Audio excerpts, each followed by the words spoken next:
Revenge with Karen. I heard you were still here, she said, like I was a rat clinging to the hull of a sinking ship. Natalie, eyebrows perfectly microbladed, voice dipped in botoxed condescension, walked into the Monday morning strategy call wearing a $900 blazer like it came free with her last betrayal. I didn't stand, just sipped my bitter coffee and nodded. The last time I saw her, she was whispering to my ex at a product launch party, laughing too hard at his jokes and touching his arm like she already owned everything I'd built. Turns out she'd do just that. But before all that, I was the spine of this company. Not the face, not the visionary, just the person who made sure things actually worked. 3 product pivots, 2 emergency overhauls, and 1 absolute debacle with a GDPR compliance crash that nearly tanked us was the one cleaning up in the dark while execs took credit in the spotlight. I architected the deployment framework, built redundancies nobody thanked me for, stayed late, answered Slack at 2 a.m. from a rest stop in the middle of Ohio with 1 bar of signal and a busted hotspot. Because when you're the last line of defense between your company and a failed release, there's no such thing as off hours. And yet, when I got the email about the leadership transition, I felt the bile rise. Not because I feared change, I was change. I managed chaos, but because I saw the name at the bottom, Natalie Greer, my ex's consulting partner, now promoted from whispering pillow talk into his ear to whispering strategic vision into the boardroom.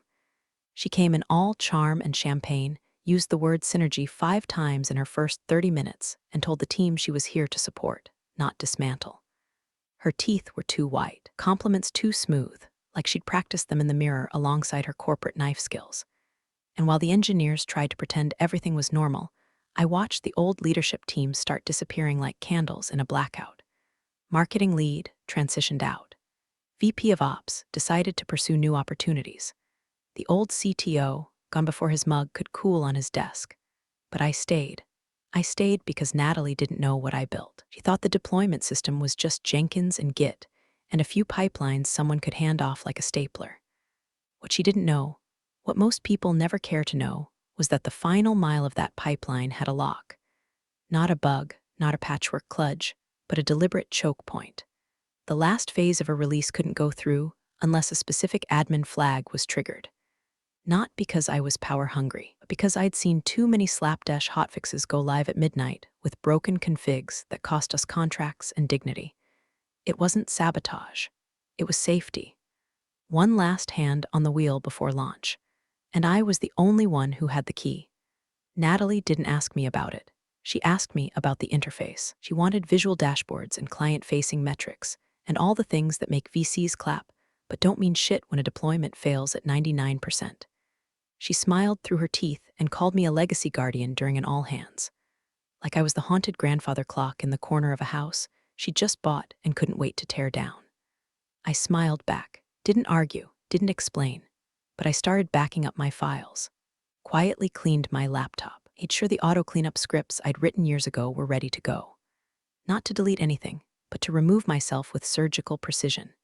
No lingering access logs, no unrevoked privileges, just one account, the admin override, stored on an encrypted drive I kept offsite. The same day HR sent out the vague email about possible restructuring initiatives, I updated the README file on our backend documentation. No threats, no shade, just a simple line at the bottom. Final deployment approval requires admin override. See System Charter, Clause 9b. Natalie never read it. I know this because she never asked. And I waited, polite, professional, smiling through town halls where she blathered about disruption and leaning in.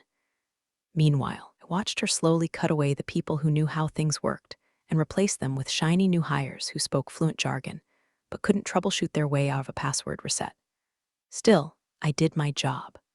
I attended my final one-on-one with her and nodded when she said she respected my contributions. She said it like I was already dead, told me she wanted to reimagine team dynamics, that there'd be changes, but everyone has a place in the new vision. At night, I had a drink. One drink. Neat. Then I zipped up my laptop, labeled a manila folder with transition notes, and slid a small USB drive into my purse, just in case. Some people hoard receipts. I build kill switches. They served pastries at the firing.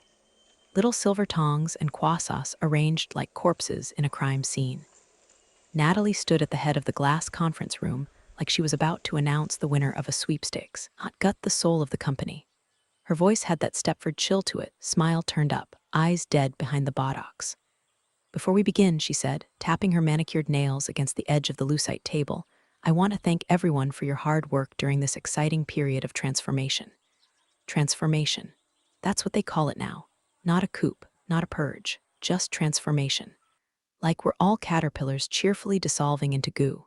I already knew. Moment my invite said executive strategy refresh, and not leadership sync like it had for the last 4 quarters, I knew. And when the meeting time overlapped with our deployment review, I really knew. You don't move a meeting like that unless you're either about to close a deal or close someone out. Still, I showed up. Hair tied back. Black blazer. The one I wore when we closed our first Series A. My badge still scanned green. I could feel the door judging me on the way in. I took my seat and nodded at the CFO, who gave me the same tight, pitying smile you'd give a dog before the vet visit. No one made eye contact. Not really, except Natalie. She looked right at me when she spoke. As part of our evolving leadership model, she said, clicking the little remote in her hand, we'll be sunsetting some legacy roles to make space for a more dynamic operational structure. Sunsetting. She made it sound like I was a screensaver. Then came the slide. My title, my name, and the words, role consolidated effective immediately. And that's when she said it. Your services are no longer needed, with a smile, like she was handing me a participation ribbon for surviving my own execution. I didn't flinch, not once. I kept my spine straight, my face still. Natalie held the silence, waiting for a reaction. The room did too, every board member blinking slowly like they weren't sure if clapping was appropriate. Then the CFO started. 2 slow, awkward claps. The rest followed like they'd just been told they had to. That's when I knew no one was coming for me. No one was going to object. No one was going to say, wait, she built this place. Not even a throat clear, just soft applause and the faint rustle of ego preservation. I stood, adjusted the lapels of my blazer, took a sip of coffee, burned my tongue but didn't let it show. Thank you for the opportunity, I said, voice flat but measured. It's been enlightening. Natalie tilted her head. We'll have HR coordinate your transition out. Of course, I said. Just need to grab my things. The room buzzed again, meaningless filler talk to smother the discomfort. But Natalie kept watching me like a hawk with lip filler. I gave her nothing, not one crack. I walked out calm, straight to my desk. My name had already been removed from the Slack org chart. Subtle, efficient. I packed slowly, mug, charger, notepad with the post-it from that time we shipped early and the client sent cupcakes. I didn't touch my work laptop. That wasn't the point. In the bottom drawer under a tangle of old badge lanyards and half-dead pens was the thing that was the point. A slim black USB drive, labeled in Sharpie, housekeeping. Encrypted, clean, surgical, not malicious, not even secret, just preparation. I slid it into my purse without a word. On my way out, I passed the product team, heads down, focused on the next release. They barely looked up. Maybe they didn't know. Maybe they did and said nothing. Back at the elevator, I glanced once over my shoulder. Natalie was still in the conference room, leaning back like she'd just won a hand of poker and was waiting for someone to top it. She thought this was checkmate. I hit the button. The elevator doors slid shut. I whispered, not loud, just enough for me, some services can't be replaced. And that little silver drive in my bag, that was the key to the part of the system no one else remembered existed. But they would. Very, very soon. My apartment was silent except for the low hum of my server rack and the occasional creak of the radiator that never fully shut off. I kicked off my heels, tossed the blazer over a chair, sat down at the desk I'd built years ago, oak, chipped at the corners, sturdy like I used to feel. My personal laptop flickered to life, a fingerprint scan away from everything they thought they deleted me from. I hadn't touched the system's core documentation in months, not since the last product pivot that gave half the execs vertigo. But muscle memory kicked in. Folder after folder opened, pipeline scripts, deployment logic trees, admin flows. Nothing flashy, just the kind of elegant, invisible work that keeps things from collapsing in on themselves. At the heart of it sat the protocol I'd written during a particularly bad week. 2 production rollbacks, 1 angry client, and a junior dev who pushed a broken build straight to live. The final lock. Back then, I called it my sane switch. a way to stop disasters before they launched themselves into the world wearing our logo. To most, looked like just another step in the process, harmless. But the reality was simple. If that lock wasn't manually triggered by someone with the right admin override, the deployment froze at 99%. No crash, no error message, just a polite refusal to proceed. A red light at the end of a runway no one else could see. Natalie never asked about it. She gave interviews, talked about product velocity and vertical integration, but more time with PR than engineering. She cared about outcomes, not architecture. And that blind spot, that was her real failure, not the smug cruelty, not the boardroom theatrics. It was not knowing what she didn't know. I stared at the lines of code on my screen.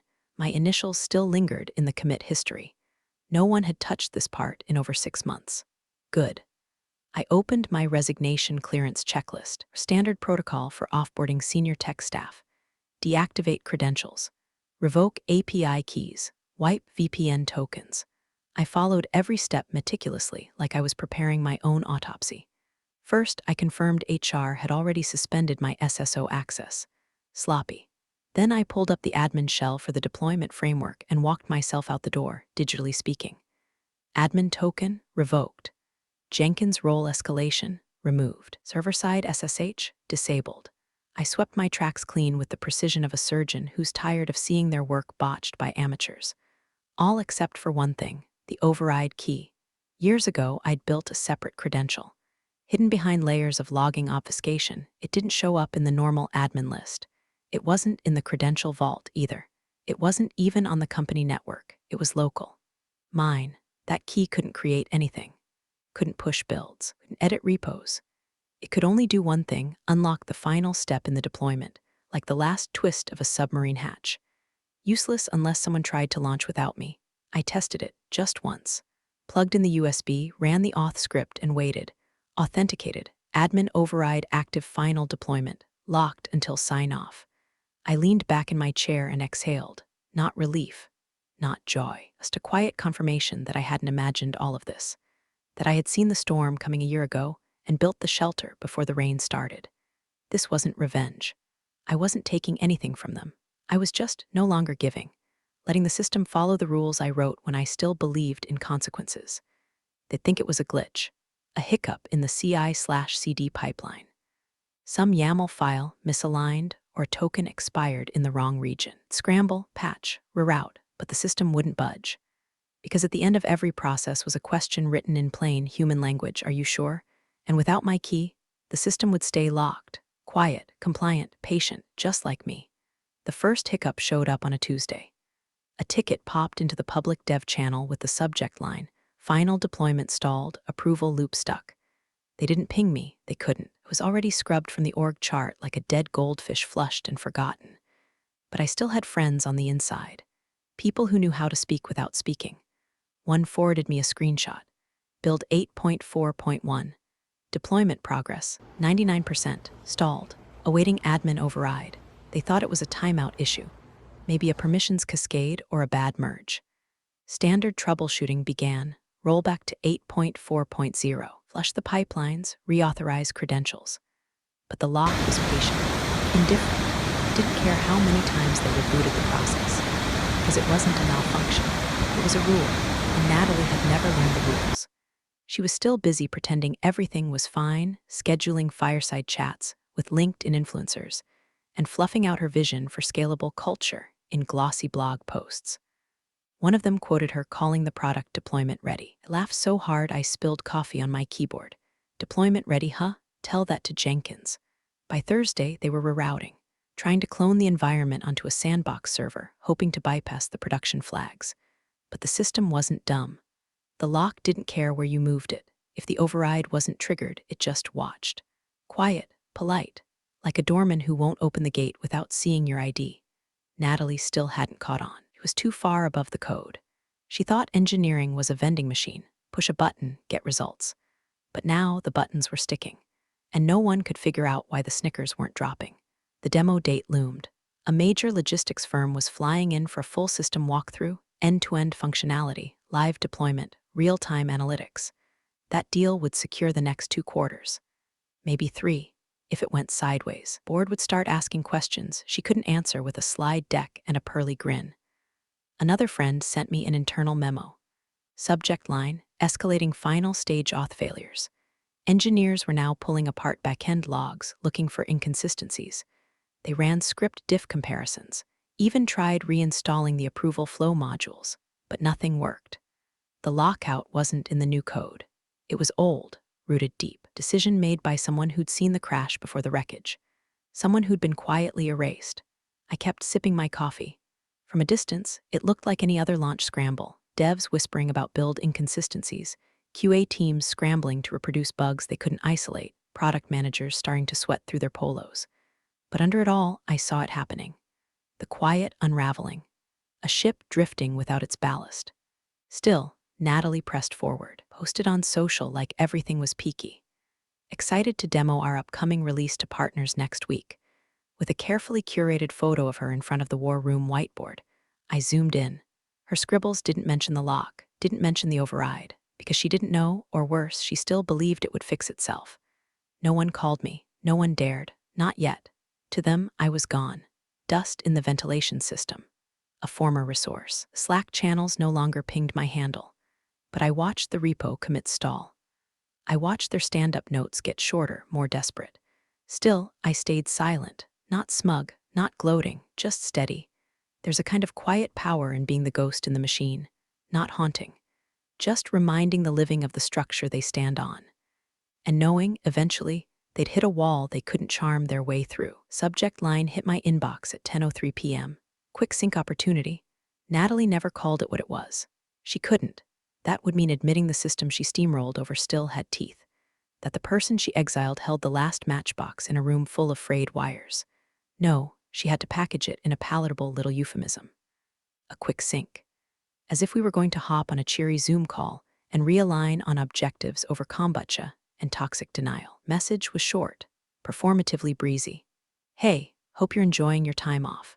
We're encountering some minor hiccups in the legacy deployment chain and would love your input as a short-term advisor. Just a light touch to help us clean up some older logic. Let me know if you're open to a quick catch-up. I stared at it for a full minute, sipping from a wine glass I hadn't washed in 3 days. The word legacy practically burned a hole in the screen. It was the same word she used when gutting the last CTO. Legacy systems, legacy thinking, legacy people. Now she wanted the legacy ghost to fix her mess without calling it what it was. I clicked reply, typed 2 sentences, appreciate the outreach. I don't think I'm the right cultural fit for the current direction of the company. Then I hit send and booked a direct flight to Tucson. Midday departure, window seat, no laptop. Just a paperback, a wide-brimmed hat, a charger for my phone in case I felt the urge to watch the fire from afar. Back inside the company, things were fracturing. One of the engineers, Kevin, a nervous talent who'd once thanked me for saving his weekend by catching a bad deployment, posted a screenshot in the dev chat. It showed the build stalled again, same spot, same quiet red light. Final deployment, awaiting admin override. Someone asked who was supposed to approve it. Kevin replied, old logic says this needed override from initials redacted. Does that still exist? Silence. Then, did we remove that when we sunset the old framework? No one responded. Natalie didn't reply publicly. She couldn't. Not without admitting she'd nuked the one person who actually knew how the car worked before taking it on a joyride in front of investors. But the cracks were widening. My phone buzzed again 2 days later. A number I didn't recognize. Let it go to voicemail. 30 seconds of heavy breathing, then Natalie's voice, strained, soft, like she was speaking from under a desk. Hey, I just wanted to clarify the ask in case the email didn't come across right. It's really minimal. Maybe an hour or 2. We can compensate, of course. We really want to hit this demo window, and it seems like the system's just missing something. Anyway, hope Arizona's treating you well. She hung up without saying goodbye. Arizona was treating me well. The desert has a way of drying you out, baking off the petness until only the bones remain. I walked the red rocks with no signal, let my skin burn a little, let the silence sink in. Not the kind of silence you get from being ignored, the kind you choose. I knew they'd keep trying. They'd spin their wheels, blame Jenkins, blame the cloud provider, probably even gaslight each other into thinking someone had deleted a variable. But they couldn't fake their way past the lock. Not unless they tore down the entire infrastructure and rebuilt it from scratch, and that would take months. Money, answers they didn't want to give the board. And the board still didn't know. That was the real ticking clock. Once the client demo failed, and it would, Natalie would have to come clean or spin harder. Maybe both. Engineers had already started whispering, wondering why her fixes didn't fix anything, why nothing shipped, why all the lights were green except the one that actually meant go. Meanwhile, I swam in the hotel pool under a pale desert moon. Let them scramble, let her squirm. I'd written the system to be safe. I never imagined it would become a trap. But that's the thing about boundaries. When the right people respect them, they keep chaos out. When the wrong ones barge in, become the walls that keep them locked inside. The war room lights burned fluorescent until 2 a.m. every night that week. From my hotel balcony in Arizona, I watched the moon rise like a pale, bored eye while the company I built bled quietly under Natalie's leadership. The kind of bleeding you don't notice at first. Just sluggish limbs, dry mouth, a vague dizziness. Until you look down and realize your hands are covered in your own mistakes. The lead client, whale in the logistics world, old money cautious, had scheduled a full walkthrough of the platform. A pre-partnership validation, they called it. But we all knew what it was, a final inspection before the ink dried on a multi-million-dollar contract. They wanted proof of stability, scalability, deployment in real time. Natalie, of course, promised the world. Locked and loaded, she told them over Zoom, wearing that same blazer I swear she sleeps in, excited to showcase just how turnkey our system really is. Turnkey, God, the irony. Meanwhile, inside engineering, the wheels were coming off. The product had passed every automated test. Staging looked fine, analytics purring like a kitten on Adderall. But when they hit the final button to push live, nothing. No crash, no error code, just a polite red prompt that said, awaiting admin override. Again. By now, the team had cycled through every fix they knew. Containers, reset tokens, branch pruning. They even tried restoring a 6-week-old snapshot of the environment just to see if it had been corrupted downstream. Same result. The deployment system refused to budge. Natalie, still pretending it was a minor pipeline latency issue, had started ducking stand-ups. Her presence became ghost-like, popping into Slack with vague cheerleading and disappearing before the hard questions landed. Most common phrase was looping back later. But the engineers were cracking. Half of them were sleeping under their desks. The others were whispering theories in the private repo threads. A few suspected a permissions misfire. One suggested a rogue lock inherited from an old build, but no one could find the actual trigger. Then a junior dev named Mateo, bright kid, still wore hoodies with anime patches, dug up an archived internal doc I'd written nearly a year ago. File wasn't flashy. Just a PDF titled Deployment Security Final Phase V4. Buried on page 6, under a bullet list of exceptions and environment variables, was a single line, Final deployment requires admin override. Contact, my initials. He posted it to the engineering thread at 1:14 a.m. The channel went dead for 7 minutes. Then Kevin, the same Kevin who used to bring donuts to Friday stand-ups, replied, "Did anyone tell Natalie this?" No one answered, because how could they? To admit it now would mean admitting they'd erased the one person who understood how the system actually worked. The person who wasn't just pushing buttons, but had welded the control panel together with spit, duct tape, and late-night desperation. In that moment, Natalie wasn't just facing a failed demo, was facing the structural reality that no amount of pitch deck confidence or LinkedIn buzzwords could brute force through a safeguard built on experience, not ambition. They could have called me. The override key wasn't hidden maliciously. It was documented, approved by the old CTO, implemented after a near-catastrophic release. But Natalie had swept the past like it was cobwebs, and now she was choking on the dust. I poured another drink, kept reading the Slack thread, which had now splintered into a frenzy of screenshots, wild theories, and polite frustration starting to crack at the edges. One message stood out, Kevin again. Is there any record of override credentials outside the legacy chain? Translation, did we ever back up the person we just fired? Spoiler, they didn't. The lock was holding. The engineers were spinning. The client demo was 36 hours away. And Natalie, she hadn't sent another message. No new emails, no voice memos.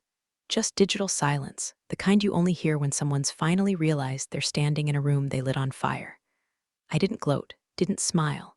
But I did close my laptop with the same care you give to a weapon after it's done its job. The lock wasn't vengeance, it was a boundary. And boundaries only become punishment when you try to walk through them without permission. The building looked smaller. It always does, after they bury you in it and you come back from the dead. Same frosted glass. Same overwatered ficus drooping in the corner. But the moment I stepped through the front doors and the security guy, Mark, still chewing that same nicotine gum, handed me a guest badge, the air shifted. Not hostile, not friendly, just reverent. Like the ghost they'd all ignored had decided to manifest again, in broad daylight, holding a coffee mug that read, "I'm not arguing, I'm just explaining why I'm right." The board had insisted, not suggested, not looped in, insisted. The client walkthrough was in less than 24 hours, and no one could deploy past the lock. The engineers had exhausted every failsafe. Natalie had burned through every excuse. And the final straw was a single question during the prep meeting. If no one can launch the product, what are we selling tomorrow? It landed like a gut punch. CFO choked on his LaCroix. Natalie muttered something about unexpected legacy constraints, but it was too late. The room turned cold. They told her to fix it. Not with hustle, not with optimism, with competence. And that meant calling me. She didn't greet me when I arrived, just nodded from across the strategy room table like we were cordial neighbors who once shared a fence, and now pretended not to hear each other's arguments at night. I walked in calm, no entourage, no performative swagger. Just my bag, my mug, and a folder labeled System Continuity Final Phase. I sat, didn't speak first. Didn't need to. The room was crowded, board reps, engineering leads, someone from legal pretending not to take notes. The projector screen showed the familiar deployment status dashboard. Green, green, green, then red. Always red. 99%, halted, admin override required. Natalie cleared her throat. We appreciate you joining us on short notice. We just need a little clarity around the admin parameters in the older deployment structure. Her voice was flat, polite, controlled, but her eyes flicked between me and the screen like she was waiting for a wire to snap. I took a sip of coffee, then set the mug down with a soft clink. Let's review the admin privileges for the final lock, I said. Calm, direct, like a professor walking into the last lecture of the semester. No one interrupted. I pulled out my printout, showed them the float chart, black and white, nothing fancy. The old CTO's signature in the bottom corner, dated 18 months ago. Highlighted in yellow, final deployment requires manual confirmation by credentialed override. Per Charter Clause 9b, I continued. This was put in place after the 7.3 regression release nearly cost us a European contract. It was approved, tested, and documented across multiple quarters. Nothing about it is hidden or proprietary. It's just secure. Someone from the board leaned forward. Is it active in the current pipeline? Yes. Can it be bypassed? Not without deactivating core validation checks. And if you try that, I glanced at the engineering lead. System will fail safe and suspend the environment for 36 hours. Whispers. Natalie pretended to nod thoughtfully. We were just unclear on where that credential lived now. I let that hang in the air for a beat too long. Then, it lives off-network, as designed, to prevent unauthorized pushes before critical milestones. The legal rep scribbled something fast.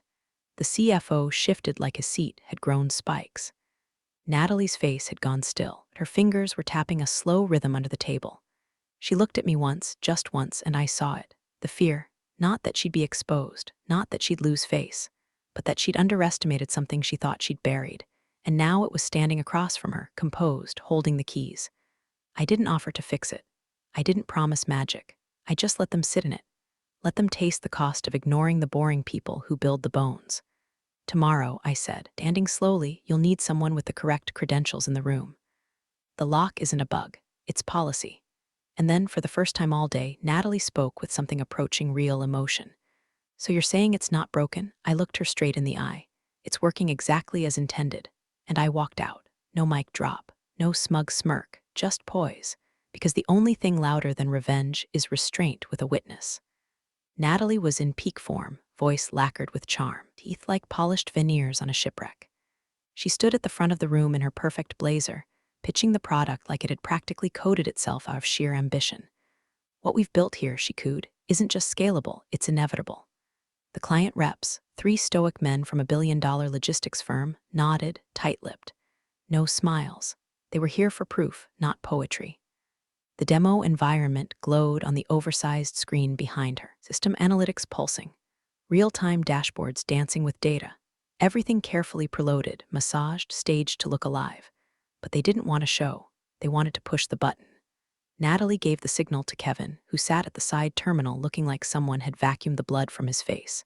His hands hovered over the keyboard like a man defusing a bomb, and then, with no other choice, he clicked deploy.